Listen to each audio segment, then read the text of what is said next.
मुझे कुछ परिचय हैं, सुनेंगे। आज के कार्यक्रम के मुख्य अतिथि श्री आशूलाल जी।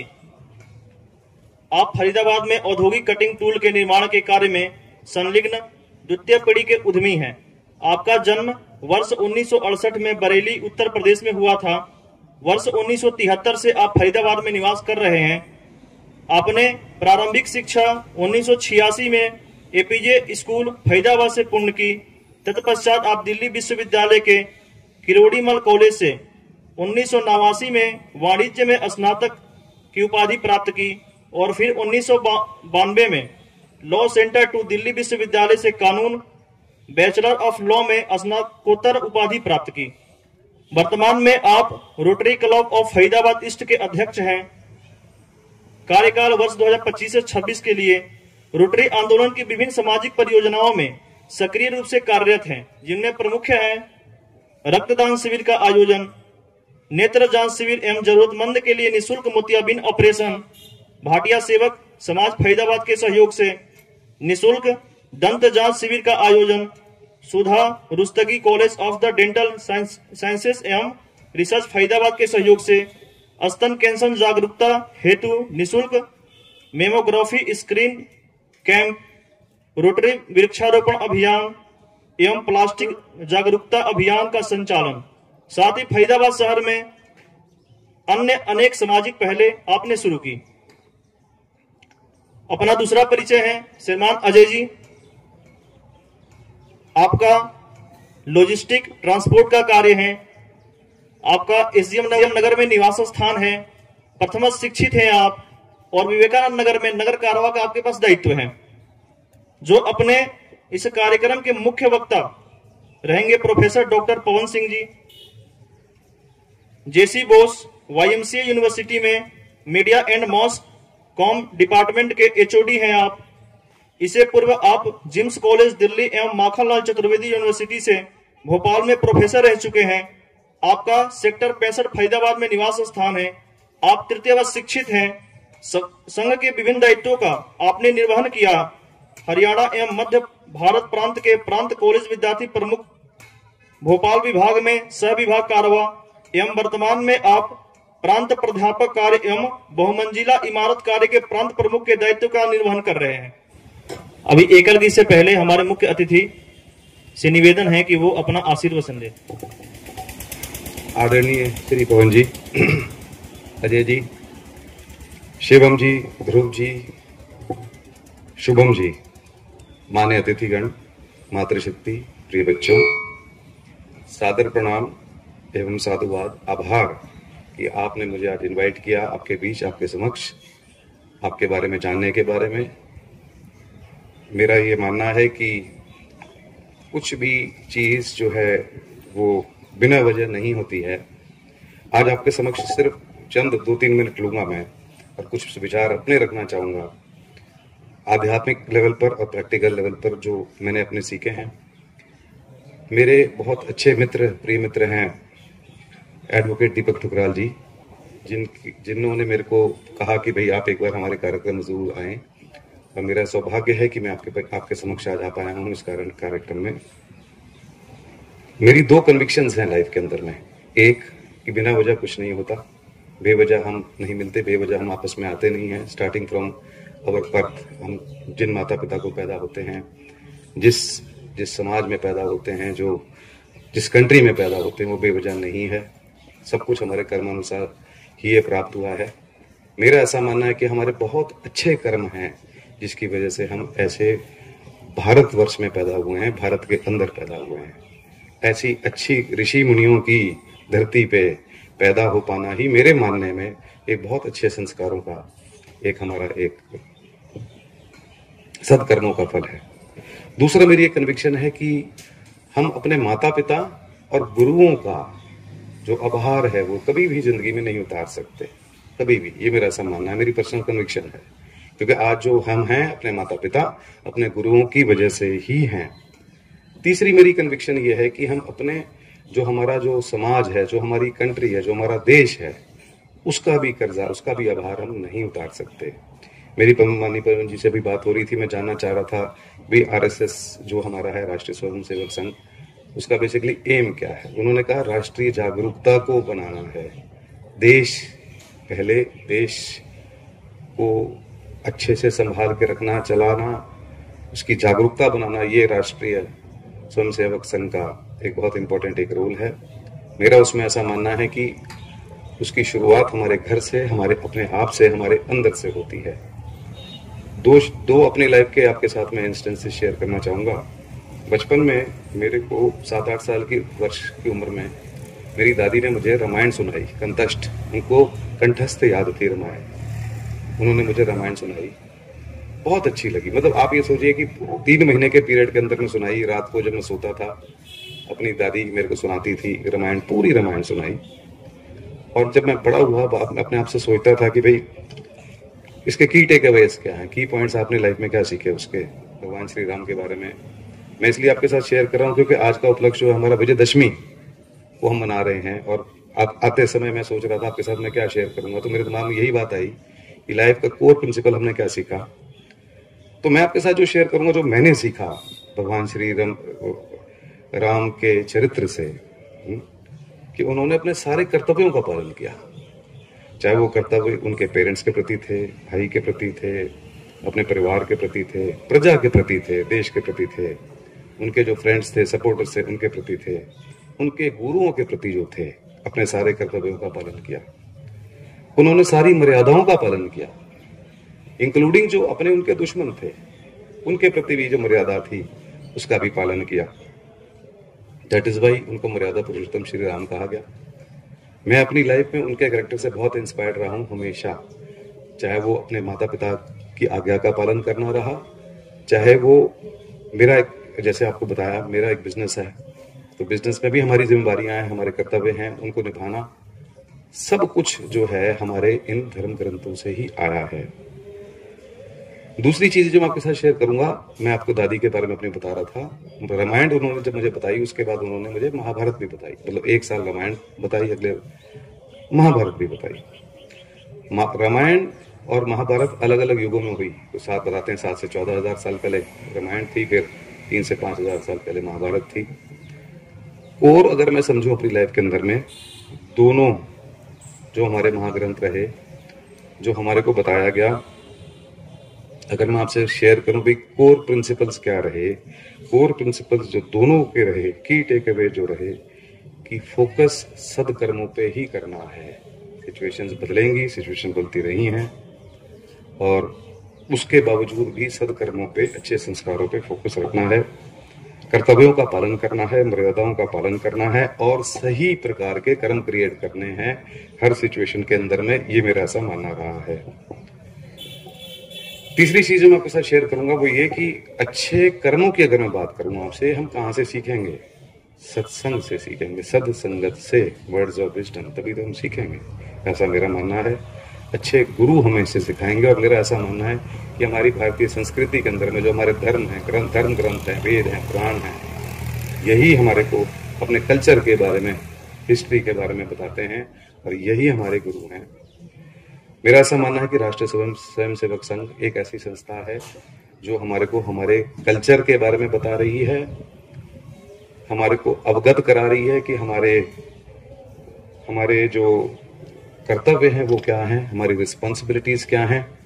एक बहुत अच्छी मुहिम मेरे हिसाब से है। और मेरा ऐसा मानना है कि जो आपने काम किया है पिछले 100 वर्षों के समक्ष, और जिस तरीके से अब हम समाज के अंदर में ला रहे हैं, दिखा रहे हैं, पूरे समाज को बता रहे हैं कि क्या काम किया गया, एक बहुत ही इम्पोर्टेंट एस्पेक्ट है राष्ट्रीय स्वयंसेवक संघ का। फाइनली मैं आपके साथ भाई साहब आप सबके साथ एक चीज शेयर करना चाहूंगा। मैंने किसी सज्जन को बोलते सुना था, मैं इंग्लिश में एक कोट बोल रहा हूँ आपके साथ में। उसमें कहा गया था, if you don't eat the lion does not mean that the lion will not eat you. आप जंगल में जाते हैं, आप शेर नहीं खाते, इसका मतलब ये नहीं है कि शेर आपको नहीं खाएगा। अगर हम इस बात को ध्यान से समझे तो मेरा ऐसा मानना है कि आज जिस संसार में हम रह रहे हैं, जिस तरीके की डेवलपमेंट हो चुकी है, युग चाहे बदल चुके हैं, बदले हुए युग के हिसाब से मेरा ऐसा मानना है कि हमें अवेयर होना है, हमें अपने आप को सशक्त करना है कि आने वाले जो भी चैलेंजेस हैं भारतवर्ष के अंदर से, भारतवर्ष के बाहर से, उसके लिए हमें तैयार होना है, फिजिकली, मेंटली। मेरा ऐसा मानना है कि जो ये मुहिम चल रही है, ये मुहिम एक राइट डायरेक्शन में मुहिम है। एक बार बहुत बहुत आभार आप सबका, आपने मुझे समय दिया, मुझे मौका दिया आपके समक्ष अपने कुछ शब्दों को रखने का। इसके साथ मैं धन्यवाद करता हूं ऑर्गेनाइजर्स का और विश करता हूं कि बहुत अच्छे से आगे भी अपना जो ये अपनी संस्था की जो एक्टिविटीज हैं बहुत अच्छे से चलें। भारत माता की जय। परम पवित्र भगवा ध्वज आज के इस कार्यक्रम के अध्यक्ष श्री आशुलाल जी, जिन्होंने बहुत संक्षिप्त में एक अच्छे इंसान को बनने के लिए क्या क्या चीजें आवश्यक रहती है ऐसे संक्षेप में अपने उद्बोधन में कहा। मंचासीन अधिकारीगण, समाज में आज इस कार्यक्रम को देखने के लिए आए हुए, इस कार्यक्रम में सहभाग करने के लिए आए हुए ऐसी सज्जन शक्ति एवं मातृशक्ति, संघ की पिछले 100 साल की इस अनथक अविरल यात्रा में अपने श्रम के द्वारा, अपने परिश्रम के द्वारा और अपने स्वयंसेवक भाव के द्वारा संघ में एक जागरूक व्यक्ति के नाते स्वयंसेवक के रूप में भूमिका निभाने वाले ऐसे आत्मीय स्वयंसेवक बंधुओं, आज हम जिस कार्यक्रम के निमित्त यहां पर एकत्र आए हैं, हम सब लोगों को ध्यान है कि आज से 3 दिन पहले विजयदशमी का पर्व, जिस पर्व की भारत के अंदर, भारतीय संस्कृति के अंदर अपनी एक विशेष महत्ता है। हम सब लोगों को ध्यान है कि देवीय शक्तियों का आसुरी शक्तियों के ऊपर विजय का जो दिन है वो विजयदशमी है। हम सब लोगों को ध्यान है कि न्याय की अन्याय के ऊपर जो जीत है वो विजयदशमी है। हम सब लोगों को ध्यान है कि प्रकाश के अंधकार के ऊपर जो जीत है वो विजयदशमी है।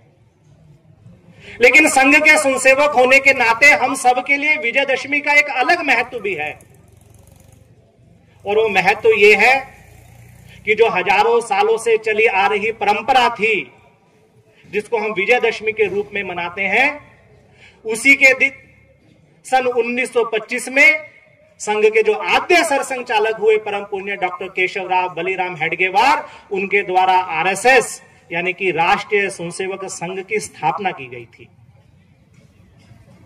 बंधुओं, ये जो दिन है, ये दिन केवल कोई संयोग नहीं है। अगर हम देखें कि हजारों सालों की जो परंपरा है, उस परंपरा का पुनरुत्थान करने के लिए, जैसे अपने यहां पर कहा जाता है कि समय समय पर किसी न किसी को अवतार लेना पड़ता है, तो एक संस्कृति का पुनरुत्थान करने के लिए राष्ट्रीय स्वयंसेवक संघ के रूप में इस संस्था का, इस संगठन का प्रारंभ नागपुर में डॉक्टर साहब के द्वारा किया गया। जब हम संघ की 100 सालों की यात्रा देखते हैं तो अपने को ध्यान में आता है कि आज जो संघ का इतना विराट स्वरूप है, वो विराट स्वरूप संघ के लिए अपने जीवन को गलाने वाले, संघ के लिए अपने जीवन को खपाने वाले, संघ के लिए तिल तिल कर कर अपने आप को मिटाने वाले हजारों हजारों स्वयंसेवकों के अनथक प्रयास के कारण आज हम ये दिन देख पा रहे हैं।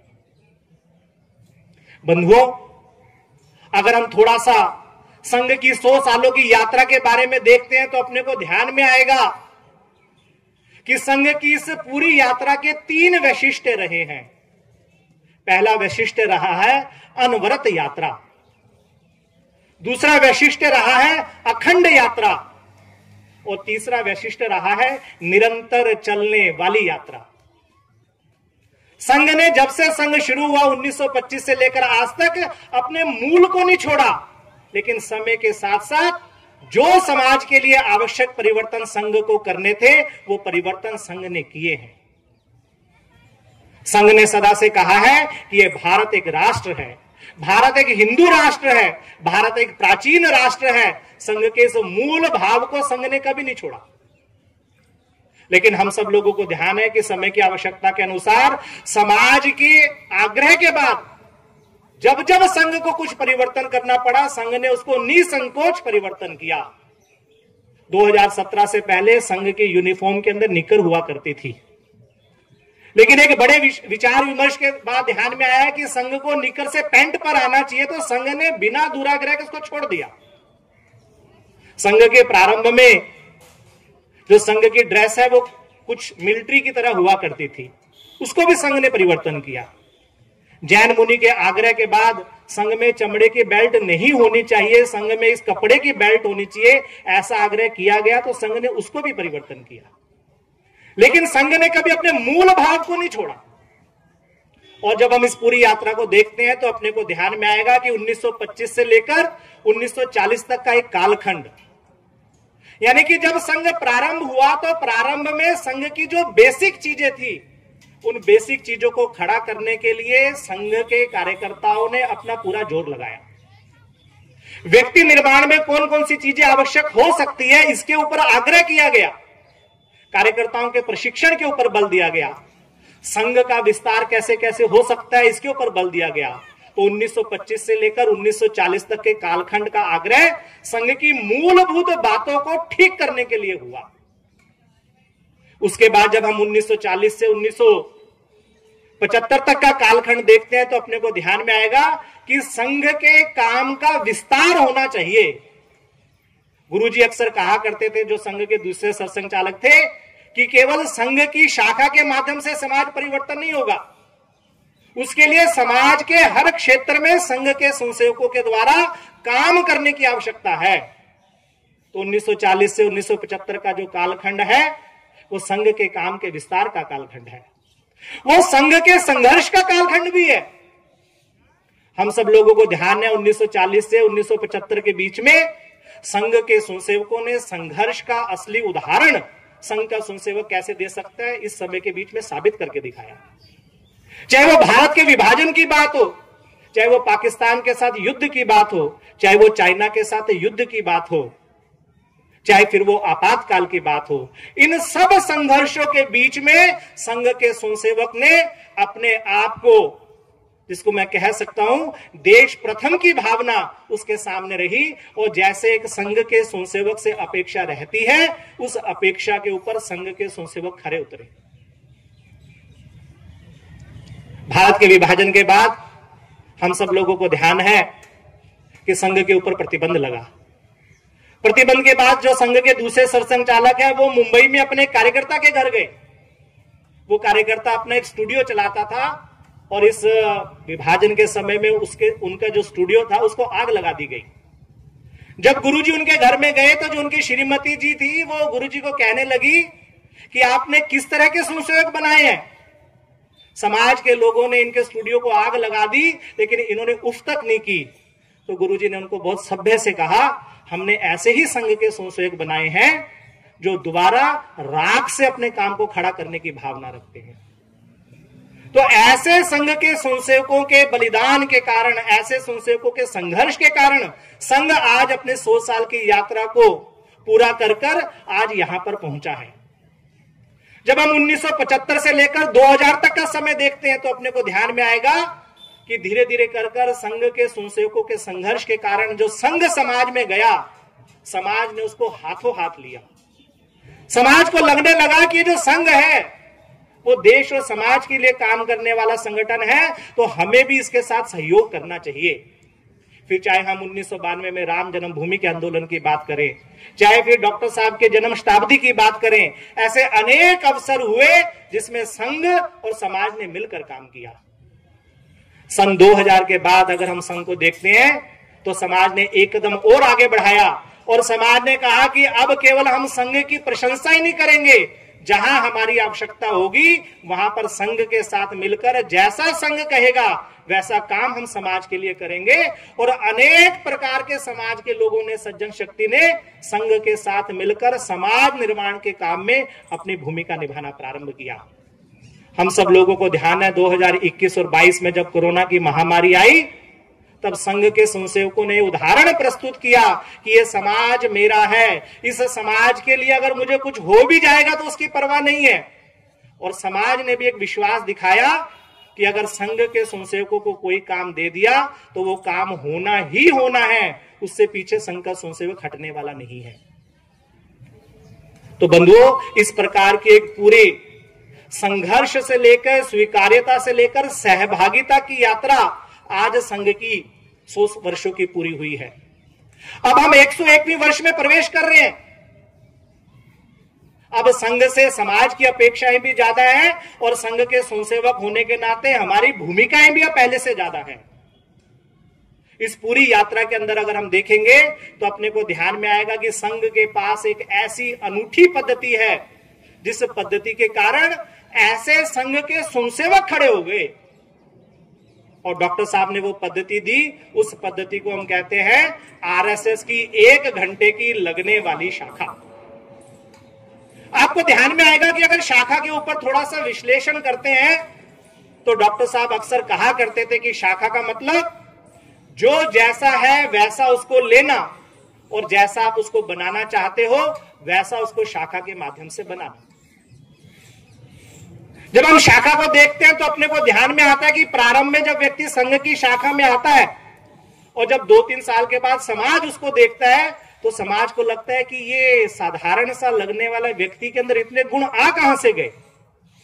तो ये जो निरंतर 1 घंटे की लगने वाली शाखा है जिसके अंदर मिलकर खेलना, मिलकर भारत माता की जय करना, मिलकर एक भाव से कि ये देश मेरा है, उस देश के लिए जब जैसी आवश्यकता होगी वैसा मैं काम करूंगा, इस देश के लिए मुझे जो सीखना होगा वो सीखूंगा, इस प्रकार के गुणों का निर्माण कर उस 1 घंटे की शाखा से आप और हमारे जैसे लाखों स्वयंसेवकों का निर्माण होता है।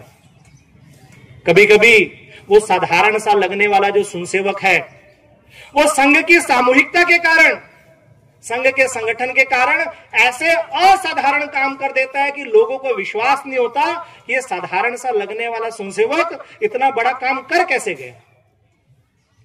इसलिए मित्रों, ये जो संघ की शाखा है, ये संघ की शाखा साधारण से असाधारण व्यक्ति निर्माण को बनाने की शाखा।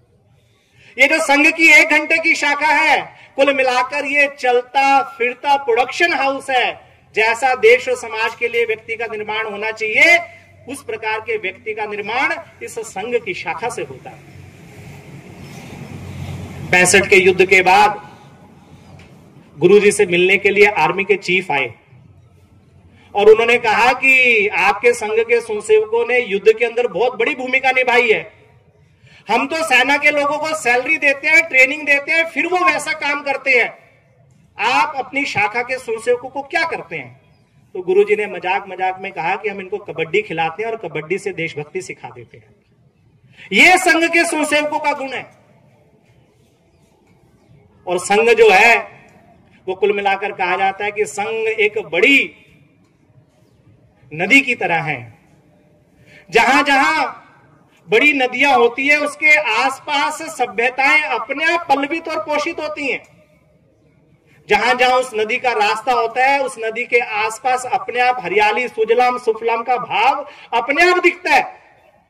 ऐसे ही जो संघ की 100 सालों की यात्रा है, इस संघ की 100 सालों की यात्रा में संघ के चलते चलते अनेक ऐसे संगठन खड़े हो गए जो अपने आप में आज दुनिया के नहीं बल्कि विश्व के सबसे बड़े संगठन के रूप में है।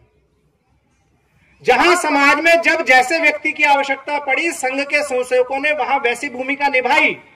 चाहे हम शिक्षा के क्षेत्र की बात करें, चाहे हम विज्ञान के क्षेत्र की बात करें, चाहे हम महिलाओं के क्षेत्र की बात करें, चाहे हम नारी के उत्थान की बात करें, चाहे हम विज्ञान की बात करें, चाहे हम कला और साहित्य की बात करें, यानी कि समाज में जैसी आवश्यकता जब बनी वैसे संघ के स्वयंसेवकों ने उन आनुषंगिक संगठनों में जाकर काम किया और एक बड़ा संगठन खड़ा करके दिखाया, जिसको कभी कभी हम सब लोग संघ के आनुषंगिक संगठन भी कहते हैं।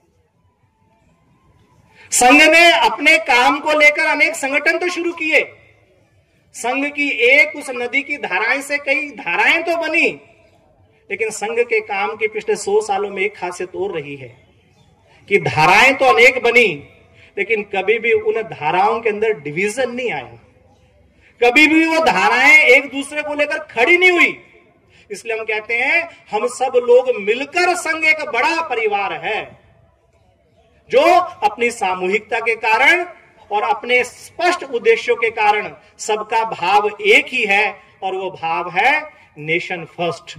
यानी कि ये राष्ट्र प्रथम है। हमारे काम करने के तरीके अलग हो सकते हैं, लेकिन हर काम के पीछे का भाव केवल एक है, वो भाव है राष्ट्र प्रथम। हम सब लोगों को यह भी ध्यान में रखना होगा कि जब हम संघ के आनुषंगिक संगठनों की बात करते हैं तो उन आनुषंगिक संगठनों के अंदर अपने अपने काम, अपने अपने क्षेत्र में काम करने के अलावा एक समन्वय जो है वो कहीं ना कहीं एक बड़ी शक्ति के रूप में हम सब लोगों को ध्यान में आता है। स्वयंसेवक बंधुओं, हम सब लोगों को यह भी ध्यान में आएगा कि संघ के कार्यकर्ताओं ने, संघ के स्वयंसेवकों ने जिस कालखंड के अंदर, जिस समय के अंदर देश की जैसी आवश्यकता थी, उस आवश्यकता के अनुरूप अपना काम किया। हमको ध्यान है 1947 में जब देश का विभाजन हुआ, तब देश की आवश्यकता थी कि विभाजन के समय पाकिस्तान से सभी बंधु, जो समाज के बंधु भगिनी हैं, वो सुरक्षित भारत में वापस आए। हम सब लोगों ने पढ़ा होगा, देखा होगा कि गुरुजी के आग्रह के ऊपर जहां संघ के स्वयंसेवक को कहा गया, वहां उसने डटकर अपनी भूमिका को निभाया, और जब तक अंतिम हिंदू वहां से भारत में नहीं आ गया, संघ के स्वयंसेवक ने चैन नहीं लिया। समय समय पर जब भी कभी देश के अंदर कुछ आपातकालीन परिस्थितियां आती है, जब भी कुछ नेशनल ट्रेजेडी होती है, उस समय संघ का स्वयंसेवक सब चीजों की परवाह ना करते हुए, ये समाज मेरा है, ये देश मेरा है, मुझे इसके लिए कुछ करना है, उस प्रकार के भाव से खड़ा होता है। इसलिए कभी कभी लोग आरएसएस को रेडी फॉर सेल्फलेस सर्विस भी कहते हैं। हम सब लोगों को ध्यान है कि केदारनाथ के अंदर प्राकृतिक आपदा आई हो, उत्तराखंड के अंदर आपदा आई हो, केरल के वायनाड के अंदर जहां संघ का सबसे ज्यादा विरोध होता है, वहां पर भी अगर प्राकृतिक आपदा आई है तो संघ का स्वयंसेवक सब चीजों को भूलकर, ये देश मेरा है, ये समाज मेरा है, मुझे इसके लिए काम करना है, इस प्रकार का मन बनाकर देश और समाज के लिए काम करता है। गुरुजी ने देश विभाजन के बाद गुरुजी के ऊपर अनेक आरोप लगाए गए, संघ के ऊपर अनेक आरोप लगाए गए, गुरुजी को जेल भेजा गया। और जब उस पूरे आपात परिस्थिति के बाद गुरुजी वापस जेल से आए, तो गुरुजी ने संघ के स्वयंसेवकों को आह्वान किया। गुरुजी ने कहा, कभी कभी भोजन करते हुए हमारी जीभ हमारी दांतों के बीच में आ जाती है, लेकिन उसका मतलब यह नहीं होता कि हम अपनी जीभ को कुछ कहें, हम अपनी जीभ के ऊपर अत्याचार करें। उन्होंने कहा, ये जीभ भी अपनी ही है और ये दांत भी अपनी ही है, इसलिए दोनों को कुछ कहना नहीं है। इसलिए जिस समाज ने संघ के ऊपर आरोप लगाए हैं, जिस समाज ने संघ को अनभिज्ञता के कारण कुछ ना कुछ कहा है, इस समाज को कुछ कहने की आवश्यकता नहीं है, क्योंकि ये समाज भी अपना ही है और संघ भी अपना ही है, और संघ कुल मिलाकर समाज को लेकर ही काम करने वाला है, इसलिए किसी का कोई भी विरोध नहीं है। इस प्रकार के भाव से हमको ध्यान में आता है कि किस प्रकार की दृष्टि जिन लोगों ने संघ प्रारंभ किया उन लोगों की रही होगी। स्वयंसेवक बंधुओं, आज के इस कार्यक्रम में समाज की मातृशक्ति और समाज के प्रतिष्ठित सज्जन व्यक्ति भी आए हुए हैं। हम सब लोगों को ध्यान है कि आज भारत केवल वर्तमान में नहीं जीता, भारत ने 2022 के अंदर अगले 25 सालों के अंदर देश को कहां जाना है, उसका एक विजन दिया है, जिसको हम सब लोग कहते हैं भारत 2047। यानी कि 25 सालों के बाद 2047 का विकसित भारत कैसा होगा, यह दृष्टि हम सब की बननी चाहिए। और जब बड़ा काम करना होता है तो कोई अकेला संगठन बड़ा काम नहीं करता, कोई अकेला व्यक्ति बड़ा काम नहीं कर सकता। इसलिए संघ का बहुत दृढ़ता के साथ यह मानना है कि इस बड़े काम को करने के लिए पूरे समाज को साथ में आना होगा, समाज और संघ को मिलकर इस बड़े काम को करना होगा।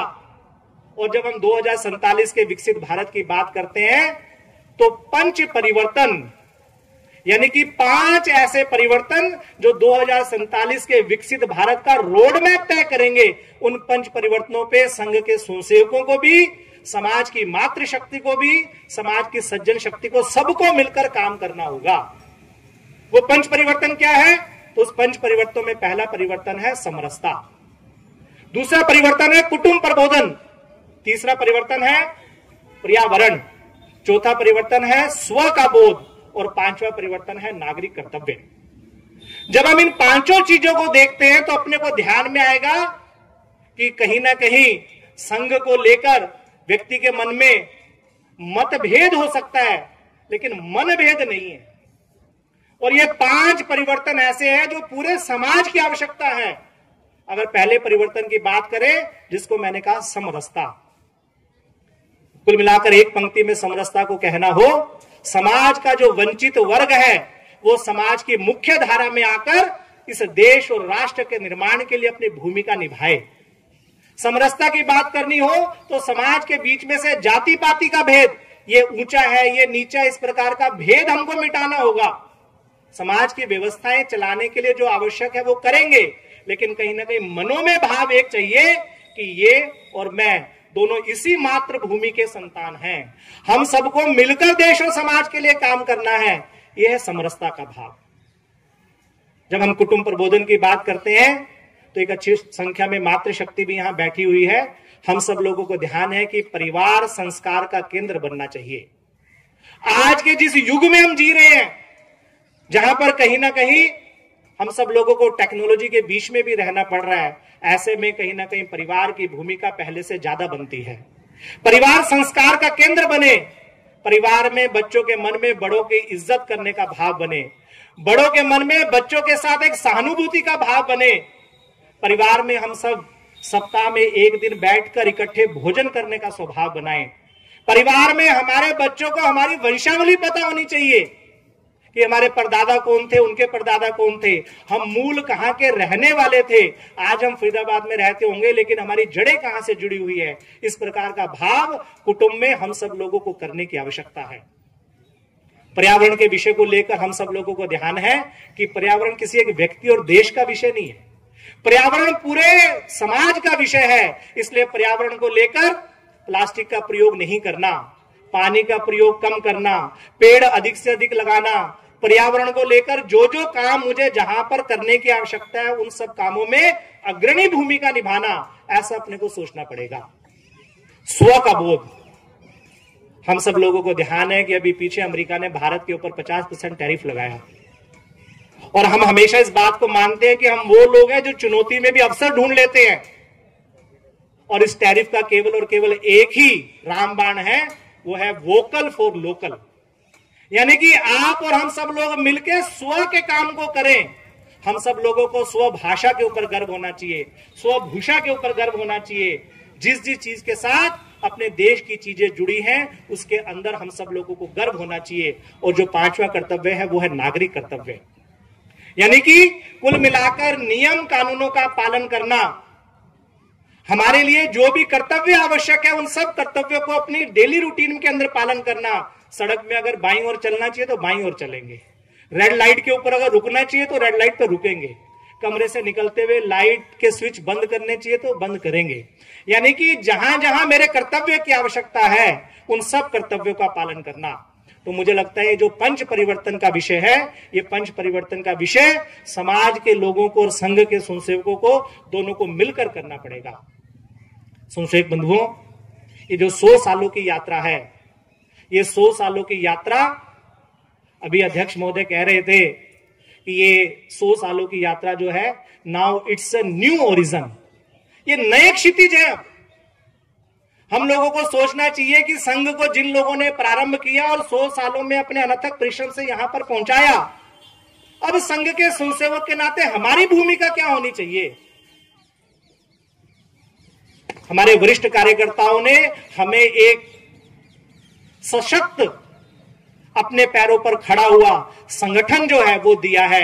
अब हमें अपनी भूमिका तय करनी पड़ेगी कि इस संगठन को आगे बढ़ाने के लिए मेरा व्यक्तिगत प्रयास क्या रहेगा और मेरा सामूहिक प्रयास क्या रहेगा।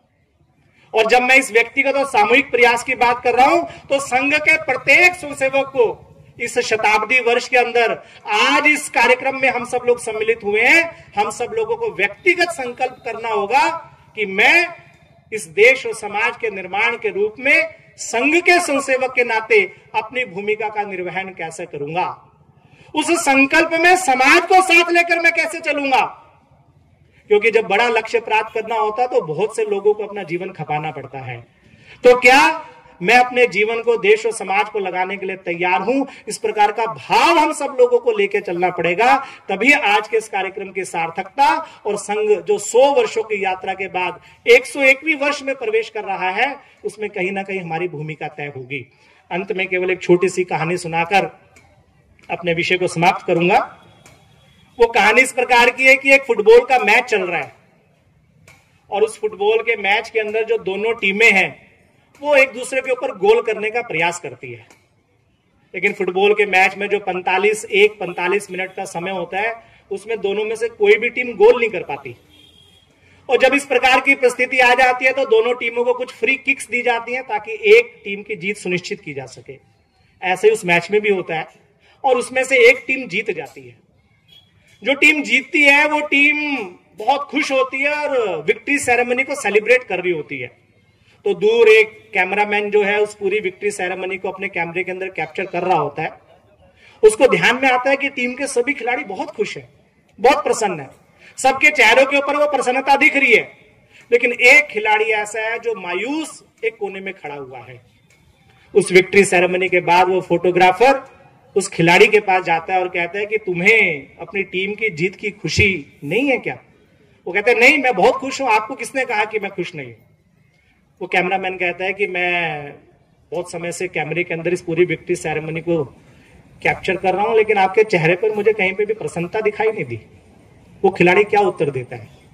वो खिलाड़ी उत्तर देता है कि मेरी टीम जीती है, मुझे इसकी बहुत खुशी है, लेकिन मुझे दुख केवल इस बात का है कि इस 90 मिनट के मैच में मेरा पैर एक भी बार फुटबॉल को नहीं लगा, तो मैं कैसे कह दूं कि इस जीत के अंदर मेरी भी कोई भूमिका है। तो संसेवक बंधुओं, भारत की नियति है कि भारत को 2047 तक देश का नेतृत्व करना ही है। संघ के स्वयंसेवकों की नियति है कि संघ के स्वयंसेवकों को इस नेतृत्व का वाहक बनना ही है। लेकिन सोचने का विषय यह है कि मेरा उत्तर उस फुटबॉल के खिलाड़ी के समान नहीं होना चाहिए कि भारत तो जीत गया, भारत तो विकसित हो गया, लेकिन मेरा सहयोग, मेरा समय, मेरा समर्पण इसमें कहीं पर भी नहीं लग पाया। इस प्रकार का भाव, चिंतन, मनन आज हम इस कार्यक्रम से करके जाएं तो मुझे लगता है कि इस कार्यक्रम की सार्थकता हम सबके लिए बनी रहेगी। क्योंकि कहा गया है कि कदम निरंतर चलते जिनके, कदम निरंतर चलते जिनके, श्रम जिनका अविराम है, विजय सुनिश्चित होती उनकी, घोषित यह परिणाम है, घोषित यह परिणाम है। इस भाव को हम सब लोग आज इस कार्यक्रम से लेके जाएं, इतना ही आप सबसे आग्रह है।